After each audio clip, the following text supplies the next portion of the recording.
Dans ma cave, au milieu de mes fromages, je vous présente un drôle d'objet. C'est presque rond, c'est une couleur un petit peu grisâtre. Vous allez vous demander qu'est-ce que c'est? Eh bien, ce fromage s'appelle la mimolette. Pour comprendre ce fromage, eh bien, on va cheminer ensemble, restez avec moi. On va vraiment faire l'histoire de ce fameux fromage. Ensuite, je vais pouvoir le couper et vous montrer ce qui se cache à l'intérieur de ce fromage. Alors, début de l'histoire. On est en 1660, sous le règne de Louis XIV. Imaginez la Hollande, qui appartient à l'Espagne, et la France de Louis XIV, qui, à titre d'héritage dynastique, réclame les terres du nord de la France, la région de Lille, à l'Espagne. L'Espagne refuse, le niet absolu.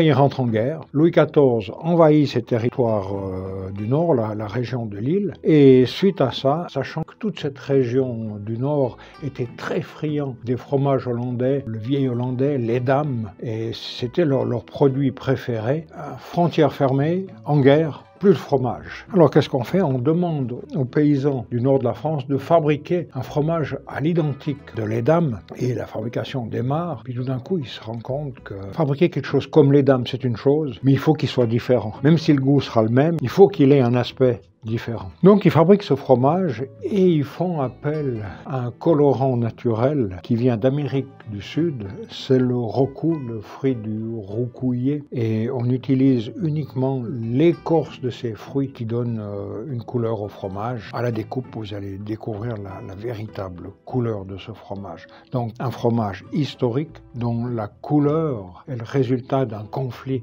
entre l'Espagne et la France, c'est quand même amusant. Vous voyez, sur la croûte, on n'a pas du tout cette couleur, on reste cette couleur grise, et vous verrez la surprise quand je vais le couper, si j'arrive.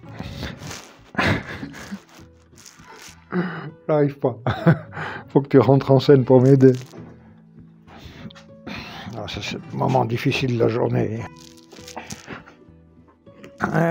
On va y arriver, encore un peu.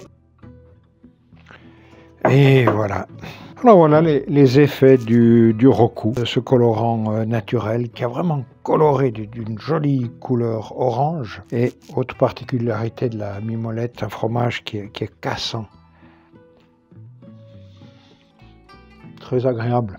Même en vieillissant, la mimolette ne devient jamais très forte. Là, on s'est complètement éloigné de l'édame. C'était l'histoire, ce que je vous ai raconté. Les siècles qui ont suivi, la fabrication de la mimolette a continué. On a toujours continué selon ce même principe, mais la mimolette a vraiment pris sa valeur et sa raison d'être comme fromage unique. Donc, on a cette couleur. Autre particularité de ce fromage, vous voyez qu'il y a des trous des deux côtés du fromage. Des trous comme si le fromage a été attaqué.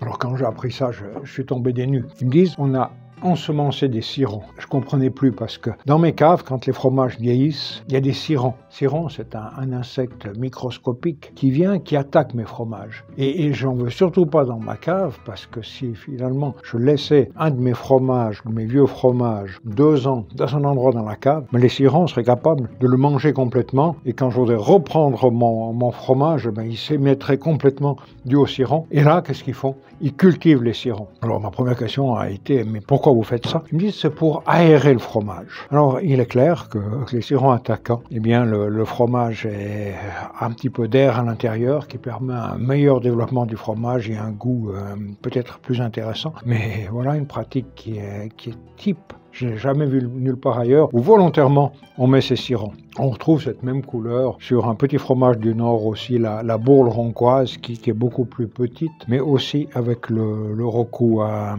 l'intérieur. Le roku est vraiment utilisé pour colorer. Gustativement, ça ne va pas changer grand-chose au goût du fromage, mais c'est un avantage aussi parce qu'on aura toujours, dès qu'on met une mimolette, on a toujours la même couleur. On n'a pas parfois une couleur claire, parfois une couleur sombre avec le roku. On est tranquille, cette belle couleur de la mimolette qui est vraiment type de ce fromage du nord de la France. Si on reste dans le nord, qu'on prend les autres fromages du nord, ils ne sont pas du tout fabriqués avec ce colorant. C'est vraiment typique de là. On peut trouver aujourd'hui en Hollande des goudas, mais plus des goudas industriels dans lesquels on aura mis ces colorants, mais c'est plus pour cacher la vraie couleur du fromage. Tandis que là, c'était une histoire qui avait un fondement, qui avait une volonté propre de débuter la fabrication de ce fromage avec le colorant naturel original, hein, je le rappelle, qui s'appelle le Rocco. Alors, quand on voit un tel fromage, on n'a qu'une envie, c'est de le déguster.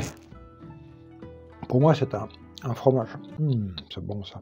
C'est un fromage facile d'affinage parce que déjà sa pâte est très dure. Donc je vais pouvoir l'affiner tranquillement, quelques mois, ça ne va pas changer. Là, je viens de le goûter, il est très fruité, mais il peut encore vieillir. Et d'ailleurs, j'en ai quelques-uns encore. J'ai une dizaine là que je vieillis dans ma cave. La seule chose que je dois faire attention, c'est de ne pas les mélanger avec les autres pour éviter que justement les cirons partent sur d'autres fromages que je ne veux pas. Mais un produit qui me plaît bien, la mimolette. Bien sûr, avec tout ce que je vous ai raconté sur ces insectes microscopiques qui sont sur la croûte du fromage, il vaut mieux peut-être éviter de manger la croûte. C'est un fromage que vous n'allez pas cuisiner, mais idéalement, c'est que vous coupez des jolies petites tranches comme ça, presque transparentes, que vous les servez en apéritif. L'accompagnement d'un boisson, pour moi idéal avec ça, c'est un blanc sec. Je pense tout de suite un verre de champagne en apéritif, quelques tranches de mimolette, ça sera bien. Ou alors, pour être vraiment dans le nord, je dirais, essayez de l'accompagner avec une bonne bière, une bière bien aromatique. Ça doit être vraiment quelque chose de plaisant avec cette mimolette.